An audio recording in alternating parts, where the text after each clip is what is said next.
ભાગવતમ દશમ સ્કંદનો 42મો અધ્યાય. તો આપણે ગત સત્રમાં જોયું કે ભગવાન શ્રી કૃષ્ણ, બલરામજી, ગોપ સખા મિત્રો અને બધા જ તે મથુરામાં પ્રવેશ કરે છે. અને જ્યારે ભગવાન શ્રી કૃષ્ણ મથુરામાં જ્યારે એ એક રીતના આટાફેરો કરવા જતા હોય છે, તો એ જ સમયે અક્રૂરજી કહે છે કે કૃષ્ણ, પહેલાં તમે અમારા ઘરે આવો, મારા ઘરને પાવન કરો. તો ત્યારે ભગવાન શ્રી કૃષ્ણ એમને ના પાડે છે અને કહે છે કે અક્રૂરજી, હું પહેલાં મારા જે સગા સંબંધીઓ છે એમને પહેલાં મુક્ત કરાવી દઉં, યદુવંશીઓને, મારા માતા પિતાને હું મુક્ત કરાવી દઉં, અને પેલો જે ક્રૂર કંસ છે એનો વધ કરું, પછી હું તમારે ત્યાં ચોક્કસ આવીશ.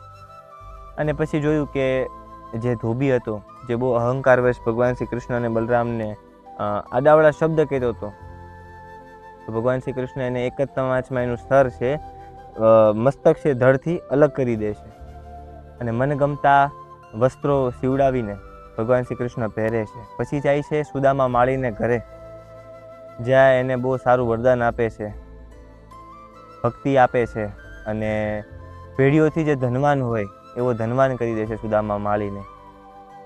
અને પછી હવે આગળ જતા આજે 42મો અધ્યાય છે કે કબજા પર કૃપા, ધનુષભંગ અને કંસની ગભરામણ.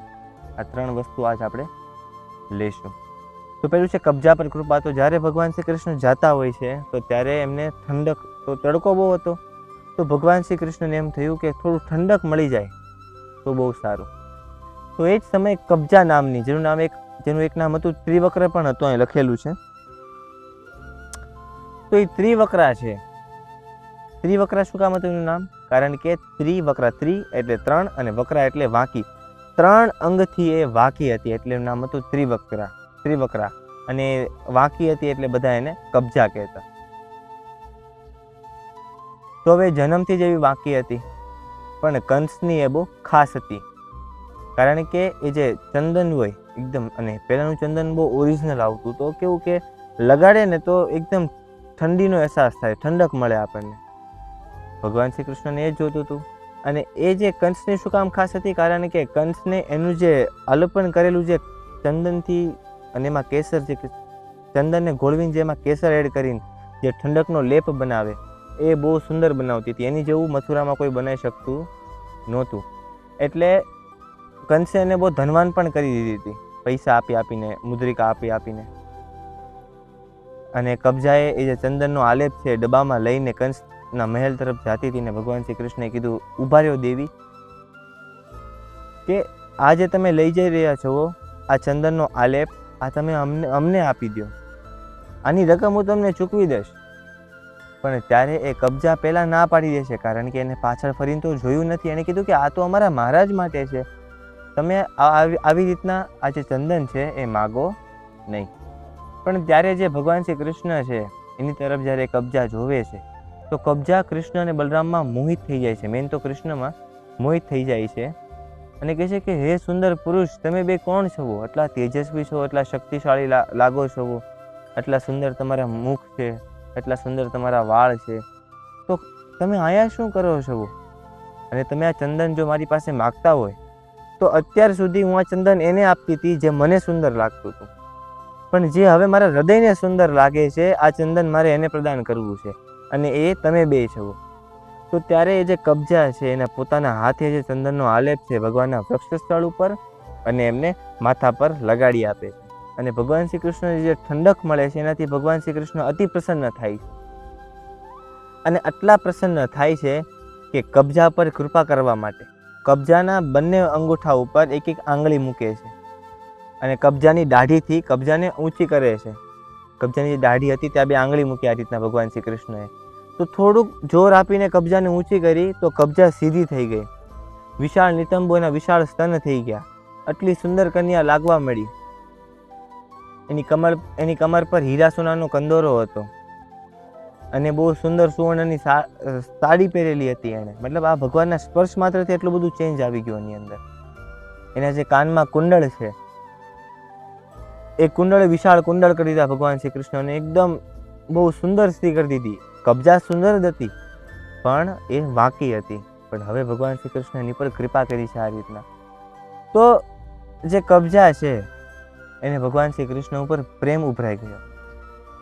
એક પ્રેમીને પ્રેમિકાને જોઈને કેમ પ્રેમ થઈ જાય, તો એમ જ તે કબજાને ભગવાન શ્રી કૃષ્ણને જોઈને પ્રેમ ભાવ ઉત્પન્ન થયો.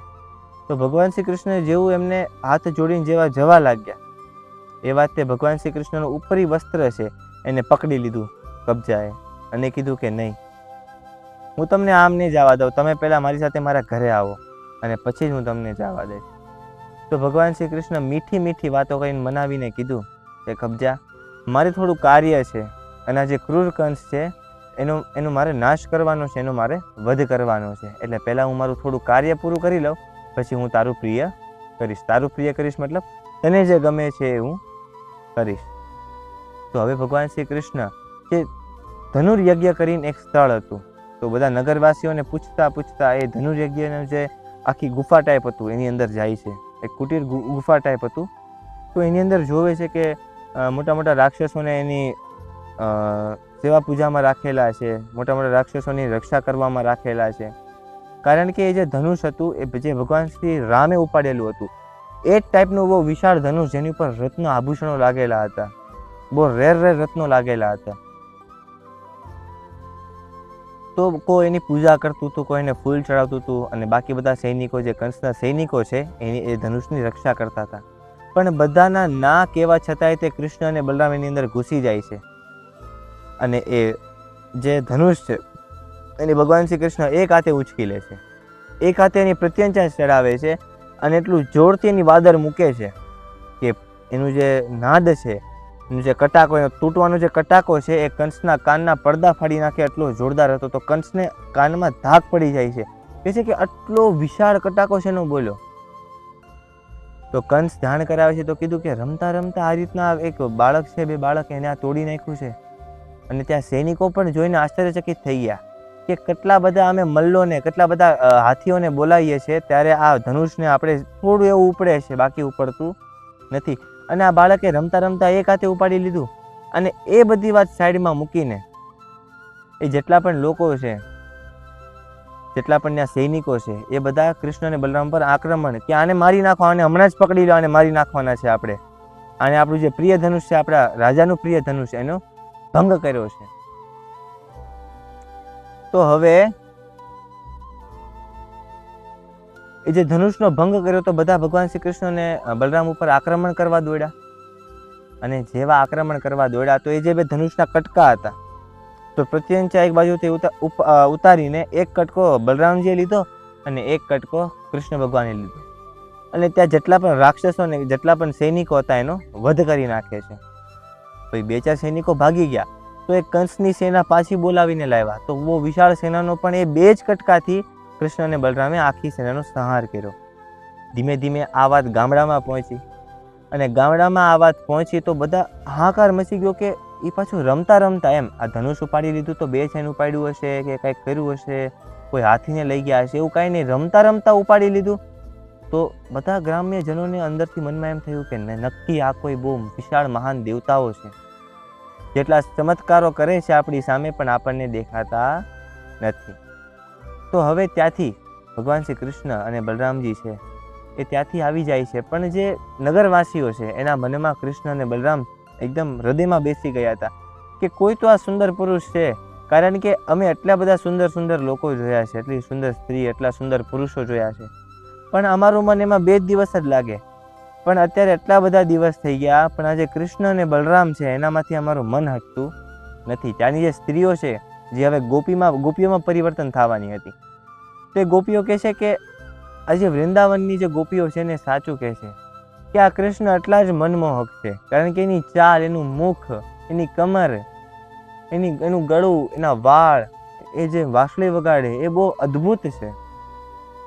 આવું વર્ણન ભગવાન શ્રી કૃષ્ણ સાંભળે છે કે આ બધા મારા જે ભક્તો છે મને જોઈને સ્નેહની વર્ષા કરે છે, આ બધા મારી ઉપર ભાવુક છે, તો આ બધાનું પ્રિય કરીશ, પણ પહેલા હું કંસને મારીશ, કારણ કે યદુવંશીઓને કંસે એટલા જ હેરાન કર્યા હતા.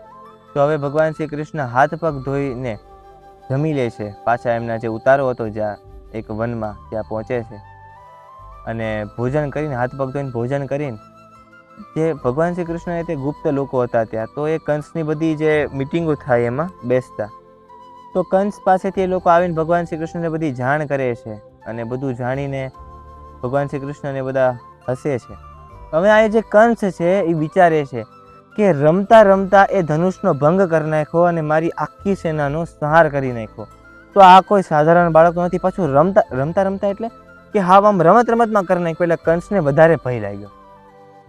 તો હવે એને જે મૃત્યુ પહેલાના જે અપશુકનો છે, જે પહેલાના ટાઈમમાં દેખાતા કે આપણું જે મૃત્યુ છે એ બહુ ખરાબ થવાનું છે, તો એના થોડા થોડા અપશુકનો અહીંયા લખેલા છે. અને એમાંથી ઘણા બધા અપશુકનો છે કે જ્યારે કંસ રાત્રે સૂતો તો એને એમ લાગતું કે કોઈ કાળી માયાવી વસ્તુ જે સાપ જેવી છે, જે તાતિયાના તેલ જેવી છે, એની તરફ આવી રહી છે, એને ડૂબાડી રહી છે. અને જ્યારે રાત્રે જાગતો તો જે અંજવાળા નથી એનો જે પરછાયો પડતો, એના પરછાયામાં એને છિદ્ર દેખાતા. એમાં એમ કીધું કે એના આખા શરીરમાં હોલ પડી ગયા છે. દર્પણમાં એને પોતાને જોતો પણ એને પોતાનું એનું મુખ નહોતું દેખાતું, એનું મસ્તક ધડથી અલગ થયેલું એને દેખાતું હતું. પછી આપણે કાનમાં આંગળી નાખીને જે અવાજ આવે, તો એ કાનમાં આંગળી નાખતો હતો છતાં એને બધો અવાજ આવતો હતો. અને જ્યાં જોઈને એને કૃષ્ણ જ દેખાતા હતા, પીળું પિતાંબર વાળા, કે આજ મને આ મારી નાખશે, આજ મને આ મારી નાખશે. અને સ્વપ્નમાં અને અસ્વપ્નમાં, મતલબ એ જાગૃત અવસ્થામાં અને સૂતેલી અવસ્થામાં બેમાં એને એક જ વસ્તુ થતી હતી કે હું ગધેડા ઉપર બેસેલો છું, મેં જે જાસૂદના ફૂલ પહેરેલા છે અને એનું જે શરીર છે એ આખું, એનું શરીર આખું જે તેલ હોય એનાથી લથપથ છે. અને આ રીતના એ ગાંડા કાઢે છે. એ સૂતો હોય છે તો એને એમ છે કે હું સમુદ્રની અંદર બહુ ગહેરાઈમાં જતો રહ્યો છું, હમણાં હું મરી જાય. તો આવા બધા જે આમાં લખેલું છે, તો એ રીતના એને બધા અપશુકનો દેખાવા મળ્યા અને અંદરથી ગભરાટ થવા મળી. અને બીજા દિવસે સવારમાં જ તે જ્યારે રાત્રિ જેમ જેમ એને વિતાઈ દીધી અને બીજા દિવસે જ તે એને આજે મલ્લયુદ્ધ છે એનો આરંભ કરાવરાવ્યો. તો બહુ સુંદર વ્યવસ્થા કરેલી હતી, આખો મંડપ ગોઠવેલો હતો. આપણે હમણાં સ્ટેડિયમ હોય ગોળ, એ રીતના આખો મંડપનું સેટઅપ કરેલું હતું. પહેલાં બ્રાહ્મણોને બેસાડ્યા હતા, પહેલાં બધા રાજાઓને બેસાડ્યા હતા, પછી બ્રાહ્મણોને, પછી ક્ષત્રિયોને, પછી વૈશ્યોને, પછી છેલ્લે શૂદ્રોને બેસાડ્યા હતા. તો આ રીતના આખું લાઈન કરેલી હતી. અને જો પહેલાંના સમયમાં આપણે જોવી કે કંસનું જે પણ વ્યવસ્થા છે એ બહુ વ્યવસ્થિત છે, કે જાતિ વાઇઝ લોકોને પોતપોતાના રીતના બેસાડે છે, પોતપોતાની ફેસિલિટી આપે છે. કે ભાઈ પહેલાં રાજાઓ, પછી ક્ષત્રિયો, પછી બ્રાહ્મણો, પછી ક્ષત્રિયો, પછી વૈશ્ય કે એટલે કે છે ખેતીવાડી આપણે, અને શૂદ્ર.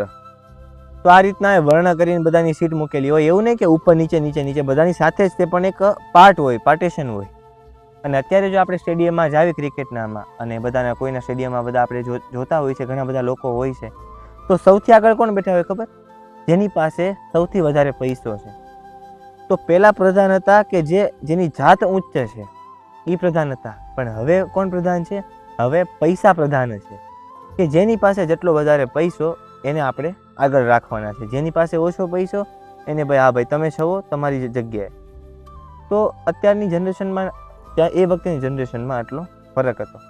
તો બધા મલ્લોને આ જે બધા મલ્લો છે, આ જે ચાણૂર, મુષ્ટિક, કુટ, શાલ, તોરણ વગેરે જે મુખ્ય પહેલવાનો છે, સુંદર સુંદર, જે એકદમ તેજસ્વી હતા, ઐશ્વર્યવાન હતા અને બળશાળી. એના જે એક મુષ્ટિકાના પ્રહારમાં એક આખા ગજરાજને મારી નાખતા, એક આખા હાથીને મારી નાખતા. આટલા બધા એ તંદુરસ્ત હતા, એટલા શક્તિશાળી હતા. તો બધા મલ્લોને એ તૈયાર કરે છે. તો હવે આગળ શું થયું એ આપણે હવે પછીના અધ્યાયમાં શ્રવણ કરીશું. હરે કૃષ્ણ.